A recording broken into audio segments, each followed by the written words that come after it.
C'est vrai, j'étais là en train de réfléchir. Nous, on a quitté l'Afrique il y a très longtemps pour aller chercher la vie. Vous savez comment ça marche?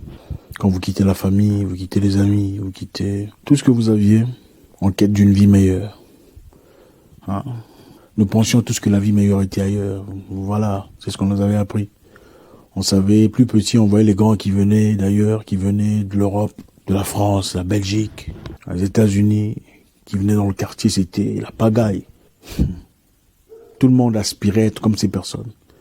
Tout le monde les glorifiait, les idolâtrait, c'était merveilleux. Enfin, merveilleux, entre parenthèses. Et les femmes, nos grandes sœurs du quartier, elles étaient pêle-mêle, partout. Chacune voulait sa petite tranche de pizza. Namur, hein. Je me souviens de certains grands qui venaient de Namur. C'est là que j'ai connu Namur. C'était des grands, beaux, élégants, mais voilà, plus petits en Afrique. À un moment donné, on a tous envie de réussir, on veut faire quelque chose de positif de sa vie. Et on nous a appris très longtemps que la vie, c'était ailleurs. Réussir sa vie, c'était aller à l'étranger, faire des études peut-être, avoir un boulot. On s'imaginait qu'on avait un salaire éléphantesque en Europe ou aux États-Unis. Et il suffisait d'envoyer de l'argent au pays pour qu'on t'achète un terrain, on te construise une maison. Voilà, t'as réussi la vie. Les parents peuvent dire, mes enfants, mon fils, il est en Europe. Ma fille est aux États-Unis. C'était un peu comme un sérieux accomplissement de vie. Je pense que vous vous retrouvez aussi. Et beaucoup de jeunes, jusqu'à aujourd'hui, se battent. Ils font tout ce qu'ils peuvent pour aller. Peut-être en Europe ou aux États-Unis. Dans l'Afrique francophone, généralement, c'est en France. L'Afrique francophone, l'Afrique colonisée par les Français, voilà. Généralement, on veut aller en France. On veut voir la France. Ne sachant pas que quelque part, c'était simplement le fruit de la colonisation. Le besoin essentiel de ressembler aux Français. Parce que le français paraissait comme... Voilà, quoi. Quand tu parles français comme un Français, t'as entendu son français. C'était comme une qualification. Une réalisation de vie. Aujourd'hui, d'ailleurs, beaucoup de personnes s'y cramponnent. Parler bien, c'est... Des fois, je demande, parler bien et avoir de l'argent, qu'est-ce qui est mieux? Certains vous diront, parler bien en français, peut-être. Il y en a. Et c'est intéressant de voir. On a besoin d'une décolonisation sérieuse. Ça me pourrit le cœur de voir jusqu'à aujourd'hui des gens mourir dans la Méditerranée en quête des réussites en Europe. Quel genre de réussite on va chercher en Europe? Vous savez, quand j'étais plus jeune, j'étais très impressionné par les Américains. Les Américains paraissaient comme des dieux. Écoutez, vous n'allez pas me blâmer. Superman était américain, Batman est américain, Spider-Man américain, Bioman américain. Tout le monde est américain. J'étais impressionné par les Américains. Arrivé aux États-Unis, je tremblais devant eux, au départ. Ça m'a pris du temps pour réaliser qu'ils étaient juste des humains comme moi. Jusqu'à un moment, je me souviens, quelqu'un qui me dit « Oh, Zach !» Après lui avoir montré une vidéo d'une maison en Afrique avec une piscine, il dit « Oh my God! Are there swimming pools in Africa, yo? Oh my goodness !» Pour dire, est-ce qu'il y a des piscines en Afrique? Mon Dieu, c'est incroyable. C'est là que je me suis dit, quoi? Mais ce gars n'est pas aussi spécial que je croyais. Il n'est pas aussi intelligent. Mais moi, je sais. Wow. Il me dit, are you sure you're from Africa? Bon, tu es sûr que tu es africain? You look like you're from New York. On croirait que tu es de New York. C'est là que j'ai compris, au fait. Ces gens ne sont pas aussi spéciaux. Ceux-là qu'on voit à la télévision sont tirés sur le volet, scrupuleusement sélectionnés pour paraître à la télévision. Ils ne sont pas aussi glamoureux qu'on le perçoit. C'est des humains. Il y a des quartiers aux États-Unis, vous partez, vous êtes choqués. On se croirait quelque part dans un quartier au Kenya. C'est là que j'ai été libéré dans mon esprit. Et c'est à partir de là, même pendant mes entraînements de boxe, j'ai été libéré. J'ai senti, au fait, je suis un homme avec un sérieux H devant ces Américains. Il arrive un moment où il faut connaître ce qu'on vaut dans la vie. Parce que je réalise que beaucoup de personnes ne réalisent pas ce qu'ils valent. Beaucoup de personnes ne savent pas ce qu'ils valent et acceptent n'importe quoi dans leur vie, que ce soit sur le plan boulot, sur le plan vie sociale. Beaucoup de personnes ne réalisent pas ce qu'ils sont. J'ai vu un jeune homme quitter le Maroc, un jeune Ivoirien qui travaillait dans une entreprise de télécommunications au Maroc, était cadre, faisait des installations et a eu une opportunité d'aller aux États-Unis. Il a abandonné tout ce qu'il avait. Il avait un emploi, un sérieux job. Un très beau business, un beau salaire. Il est parti aux États-Unis. Aujourd'hui, il fait 2 jobs pour un salaire minuscule. À milieu de où il était au départ. Il arrive un moment où il faut réaliser ce qu'on veut dans la vie. Africain, il faut arrêter de pleurnicher chez les gens en espoir d'avoir un peu de sympathie de leur part. C'est honteux.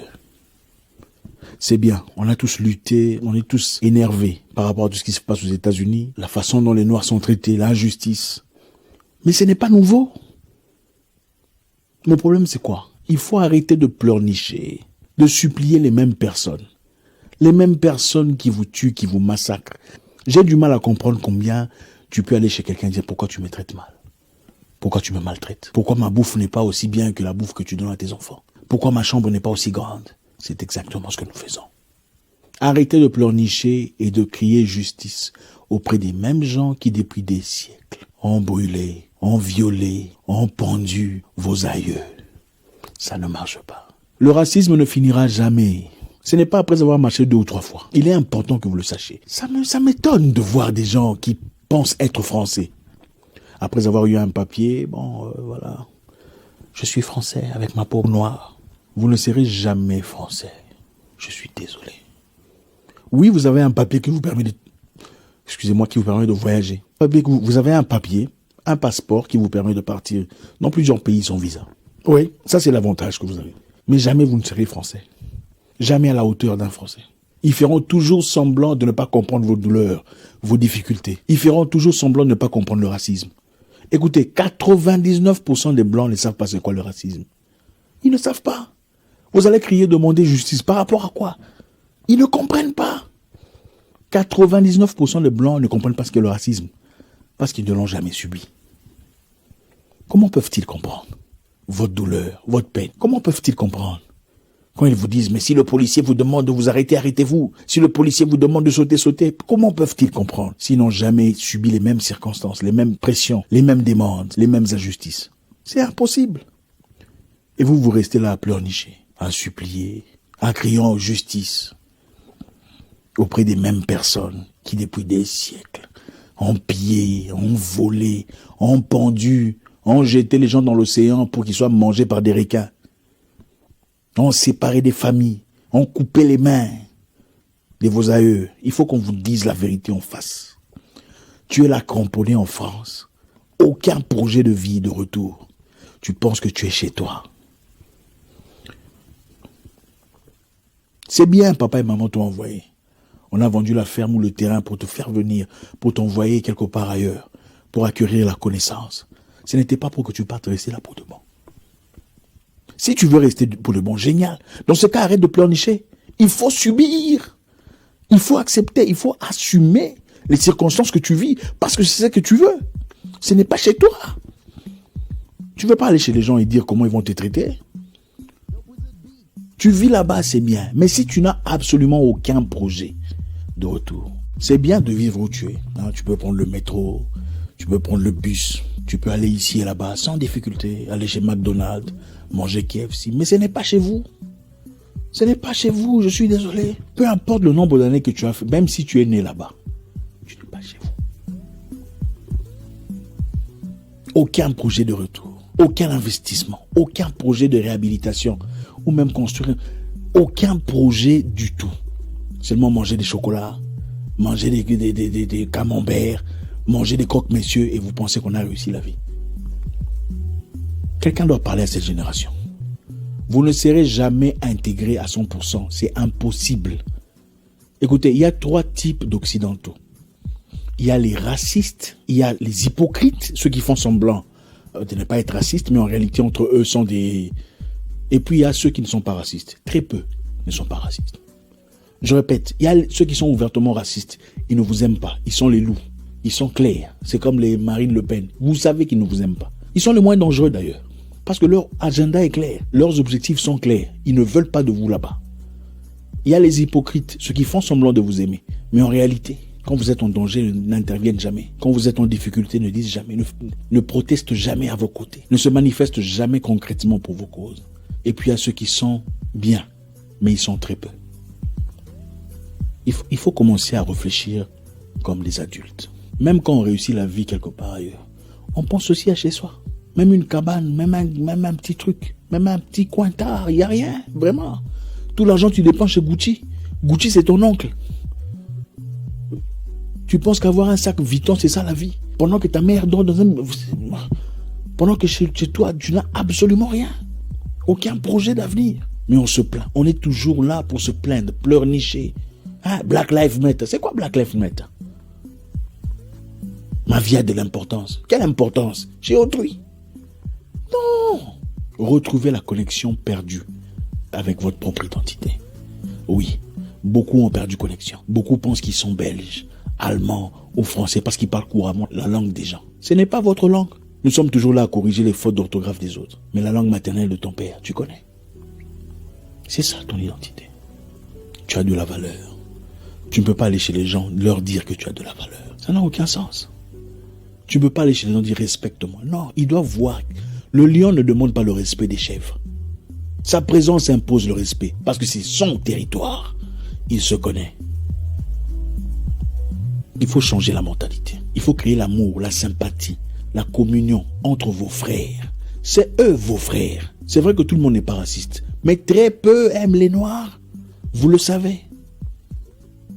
Je pense qu'il ne faut pas continuer à rêver. Parce que les gens pensent que okay, c'est bon, on va déconfiner, la vie va continuer. Non, la vie doit changer. Elle ne peut plus être la même. Partez en Afrique, vous verrez. Il y a plus de 45 000 Français vivant au Sénégal. Qu'est-ce qu'ils foutent là-bas? On ne le dit pas. Beaucoup ne sont pas légaux.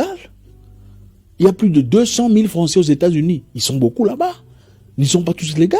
Il y a beaucoup de Blancs qui vivent en Ouganda, en Tanzanie. Ils vivent là-bas. Ils ont quitté chez eux sans difficulté. Jamais ils ne vont dans les rues dire les White Lives Matter. Parce qu'ils savent qu'ils ne sont pas chez eux. Ils sont là pour des raisons bien précises. Tu peux aller ici et là-bas sans difficulté, aller chez McDonald's, manger KFC, mais ce n'est pas chez vous. Ce n'est pas chez vous, je suis désolé. Peu importe le nombre d'années que tu as fait, même si tu es né là-bas, tu n'es pas chez vous. Aucun projet de retour, aucun investissement, aucun projet de réhabilitation, ou même construire, aucun projet du tout. Seulement manger des chocolats, manger des camemberts, manger des croque-messieurs et vous pensez qu'on a réussi la vie. Quelqu'un doit parler à cette génération. Vous ne serez jamais intégré à 100%. C'est impossible. Ils feront toujours semblant de ne pas comprendre le racisme. Écoutez, 99% des Blancs ne savent pas c'est quoi le racisme. Ils ne savent pas. Vous allez crier, demander justice. Par rapport à quoi? Ils ne comprennent pas. L'objectif de cette vidéo, c'est d'appeler les gens à la conscience de leur identité. Vous êtes ce que vous êtes génétiquement. Détrompez-vous. Que le petit passeport que vous avez là ne vous... Non. Non, vous n'êtes pas au même niveau. Vous ne l'êtes pas, vous ne le serez jamais. Merci encore infiniment. J'espère vous parler encore très bientôt. Au revoir.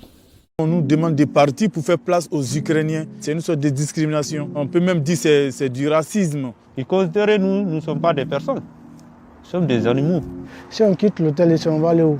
C'est les questions qu'on pose et il n'y a pas de réponse. C'est dramatique de faire sortir des gens qui vivaient déjà auparavant à la rue pour en accueillir d'autres, alors qu'on peut trouver de la place pour tout le monde.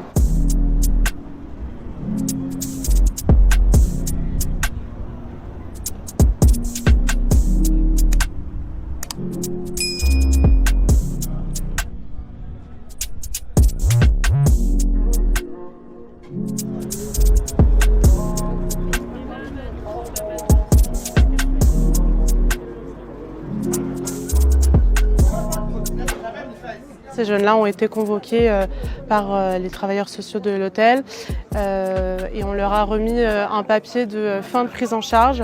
Donc, ce qui veut dire que ces jeunes-là, aujourd'hui à 17h, doivent normalement être remis à la rue sans proposition de logement par la suite. Donc, c'est ce qu'on appelle une sortie sèche.